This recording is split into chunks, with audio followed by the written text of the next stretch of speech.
My guest today is Jakub Jedryszek. Jacob, how are you? Hey, how are you? I'm doing great. What do you do? So I work on the Azure Management Portal, which is one of the largest single-page applications in the world. It's written in TypeScript. There's over 500 engineers working on this. Just 500 engineers just on the portal? Just on the portal, just on the front end. Wow. Without the backend. Wow. Because if you take into account the backend, you're going to a number something like 10,000 people in total across Microsoft. Oh my gosh. Are you all like in one room, one big cubicle farm? No, we are spread all around. Like my team in particular is doing the core of the portal and the framework, and on top of the framework, other teams, for example, SQL or virtual machines team or Docker team, they are building their services, and they are spread all across Microsoft. Depends, what service they're building. Oh, okay. Well, let's talk about what the portal is first. So you can get to it from, is it portal.azure.com? We'll take you right to the portal. Yes. Or I always tell people azure.com, which is, I think, azure.microsoft.com. Yeah, Azure in there. Yeah, that Azure, is a link to the portal. Yeah, Azure.com is our marketing website where you can get the free trial to get started. You get something like $200 for a month to spend. But from there you can get to there's a link to the portal at the top of that one. Okay, so what is the purpose of the Azure portal first off? To manage your Azure resources, websites, virtual machines, your cloud services, mobile services, and all other over 70 services we offer there. Okay. And it's pretty cool. I mean, it's 500 people. It better be cool, I guess. But it's an impressive amount of things that you're managing there, and it's an impressive amount of JavaScript and HTML5 that's going on there. Tell me a little about the tech behind it. Yeah, so the Azure portal is built on TypeScript and Knockout.js. I see. So TypeScript is a Microsoft open source technology created by Anders Hejlsberg, who created C#. And now he sort Delphi too, I think. Yes, and Turbo Pascal, yeah.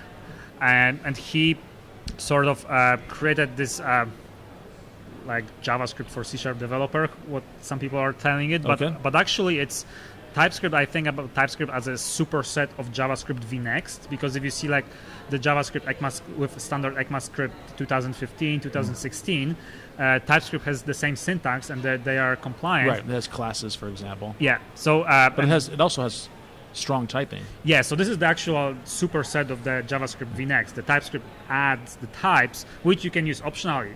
You don't have to use it, which means that you can use TypeScript as your transpiler to ECMAScript 2015 or 16 or. Transpile 2015, ECMAScript 2. Define that word, transpile, 5. Oh, transpiling. So it means because current browsers mostly support up to ECMAScript 5, which was released a few years ago. But now we are working on this ECMAScript 2015 and 2016 standards, which adds new features to JavaScript. But the browsers are not ready for them. Okay. So in the old world, you will have to wait almost 5 years to use them. Or you can just transpile this code into ECMAScript 5, which will run everywhere, which means you can actually start using it today. So you can think about this as, transpiling your C code into assembly language, for example, to run on this sort of virtual machine, which JavaScript became these days. So usually we say compile, and we're talking about taking code as text, as human readable text, and turning it into binary codes. And this transpile is basically taking one type of code and turning it into another type of code. Yeah. Okay. All right. So you're taking advantage of that because it's just you have the power of strongly typed languages and ECMAScript 2016. You can code in that without being restricted to clients. I mean, definitely. In our case, building this such a large project when there's over 500 people, strong typing is very helping us. Because this is the first unit test. I don't know if you have seen in JavaScript, some people are sometimes doing some class .foo not equal undefined. And when I first have seen that, I was like, what is this doing? And then somebody told me, it's just checking whether this method exists on this object. Oh, I see. Because in JavaScript, you can do this, but in TypeScript, you cannot do this call because the TypeScript compiler will detect that you are trying to call the method that doesn't exist. Right. So, things like that, we don't have to write this test. TypeScript is doing this for us. That's actually one of the greatest advantages of TypeScript, is its flexibility, but it's also one of its greatest disadvantages, is that it's so flexible that it makes it hard to manage large, complex applications. Yeah, because with TypeScript, you can write your vanilla JavaScript every valid JavaScript code is also valid TypeScript code. TypeScript is only the superset. So it's good. I encourage like everybody to start writing at least ECMAScript 2015, and then next to Babel, TypeScript is one of the two main players in this transpiling transpilation market now. And Babel is what? Babel is transpiling only ECMAScript 2015. Okay. It doesn't have types. Got it. It's just using the standards. It's a community project. It's open source. A lot of developers are using it. Okay. And there's also Google's Tracer, but I'm not sure what's the current stage of that. This one is like behind TypeScript and Babel. All right. So tell me about, I'm curious about with all these different teams, you're each writing a different piece of the portal, is that right? Do you have one person writing the part that, or one team writing the part that manages virtual machines, another team writing the part that manages app services? Is that how the work is split? Yes, that's sort of how it works. My team is building the core of the portal and the framework that other teams are using to build the services. We call them extensions because it's sort of like extension for the portal. Like for example, the websites extension enable you to manage your websites from the portal. And the way how it works, it's totally distributed microservices model on the front end, because these days everybody is doing microservices on the back end, but we are doing actually microservices on the front end. And the way how it works is that different services and extensions, they are just giving us the link to their backend, and we load their JavaScript that communicates with portal through the post messages. And this is how they talk to the core. And we also make sure that when one of the services will have some bad code or one service crash, entire portal will not crash. And we do it thanks to this post-message architecture. When, for example, one extension crash, entire portal is fine. When all other extensions are working fine. And also the extensions doesn't have any presentation layer in there. It's just pure JavaScript. We load them in separate iframes. So when, for example, user is saying, show me my websites, we call the separate iframe for websites extension, and this iframe is saying, do this is a data for the website, and we show it. And then once user we show it, how does the user get to see anything rendered to the browser if we're just doing JavaScript? Is it creating HTML? So the extension is sending, by the post message, is sending the message to the core of the portal. And this message is actually synchronization between the view models. Because we work on the MMVM with Knockout, and when some property of view model changes, for example, show or hide or call some callback function, then we communicate between the core of the portal and between the extension. This is it's a lot of overhead in there, but at the end it pays itself because it allows us to, for example, do not load all extensions at once.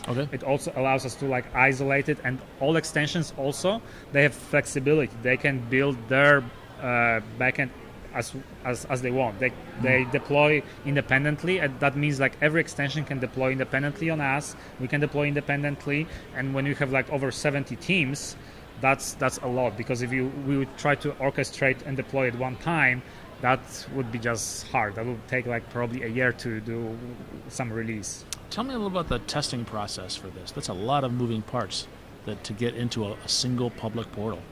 It's got to be high risk. Yes, that's true. We have a very heavy testing infrastructure. Starting our very first test is TypeScript. Then we have unit tests. We have also acceptance tests with Selenium. Selenium is an automated tool that tests in the browser. Yes, to test actual UI. In QUnit, we have only JavaScript tests. And also, on top of that, we have also C# runners that are checking whether particular sort of backend parts of our front end are working, if they return appropriate answers when you send a request to them. So there's a lot of moving parts, and on top of that, every service has to test their code by themselves. They can choose their own testing framework. They can build their own infrastructure. What we do for them, we provide them the testing framework, which makes it easier. We've built on top of C# and Selenium, and now we are working also on a TypeScript testing framework with Node, which will make this testing faster. So that's more or less how it's going. And we have something like over 2,000 tests, I think, on framework only. Okay. Plus, there are all other tests on the extension sides. Do you find that you're pushing the limits of some of the tools you're using? Like, for example, for Knockout, was it designed to have something this complex built into the Knockout framework? So actually, for almost 2 years, Steve Sanderson, the creator of Knockout, was working with us. And he said he joined this project because he was very interested how Knockout will work in such a large scale. And it turns out we didn't have any significant issues. And if you did, Steve's right there. Yeah, like he did a lot of like cool fixes that were helping us, sure, but there was no something that would block us. And when we wanted to do something, it was always a way how to achieve it with Knockout. And then we also built, on top of Knockout, we built a proxied observables layer, because Knockout has these observables. Okay. When something changed, you can subscribe to it and you can be notified. And we create this proxied observable layer on top of Knockout that communicates across different iframes and send the post messages with the observables updates across. And this works fine as well. So I imagine that every once in a while people hear that you work for the Azure portal and they want to tell you their complaints about the Azure portal. Does that ever happen? I'm always eager for a feedback, and we always eager for a feedback. What's your preferred way of getting feedback? Does it call you at home at night? Well, I would prefer Twitter if they want to be direct. But also we have Azure Portal feedback website. What's the URL of that? It's at aka.ms/Azure Portal Feedback. Okay. And there you can vote for suggestions. And if you go there, you actually can see how many suggestions were already realized. We already, I think, fulfill over 200 user requests. And these are a lot of new features or things to do a little bit easier. Yes, this is something like, because we want to have feedback for people who are using the product, and usually a lot of people are, because you can vote for feature, you can submit some feature requests, and you can also vote for already existing feature requests. And then when we see that something has a lot of votes, we are like, okay, so a lot of people care about this, so we probably should do it. And if you go there now, even I'm sure that top 2 or 3 are in progress. Excellent. I see more and more that Microsoft teams adapting that approach is kind of pushing out the priority of the features out to the actual users, as opposed to the old days when we were the benevolent dictator and we would decide which features were important. Yeah, exactly. I've seen that for Microsoft Edge. I'm reporting features more and more. As well. In fact, I would suggest that the Azure team, because of how rapidly they're iterating and how the features they're getting out to the public and how they're interacting with the public, they're driving a lot of what's going on in Microsoft today. I mean, they're Microsoft changing the culture. Azure is changing the culture of Microsoft. Yes, I mean, this is from where our current CEO is coming. Satya came from Cloud and Enterprise division, which is basically Azure. That's a big part of it. And we are doing a bunch of open source because that's the current need for the market. And there is there's no other way. We couldn't do it differently. And like today at the conference, I had to talk about different open source technologies you can run on Azure, and there's actually any significant well-known technology that you can not run on Azure. Everything is there. You can run C#, you can run Java, you can run Ruby, you can run even PHP, you can run Docker containers, you can run Linux virtual machines, so on. Yeah, and I sat in that presentation, a very interesting one, and I think it was a surprise to a lot of the people here because we're at an open source conference. We're not at a Microsoft conference. Yeah. And so the audience was an interesting one, and a lot of them, they didn't know that. Yeah. Well, I think one person said you guys cured the cancer, right? Cured the cancer, that's right. I was like, I think Satya cured the cancer. Yeah, now we love Linux. Yeah, we love Linux. Are you and you have a video series, right? Oh yeah, like recently I started doing the video series on YouTube about the Azure Portal tips and tricks. So if you want to learn some cool features of the Azure Portal, you can go to my YouTube channel, youtube.com/Jakub Jedryszek, or you can go to aka.ms/Azure tips and tricks. You can also find it on my blog, jj09.net. I am posting a blog post according to every video, and every video is out every week now until we run out of the features. But there's a lot, so there's a lot to share. Jakub, thank you so much. Yeah, thank you.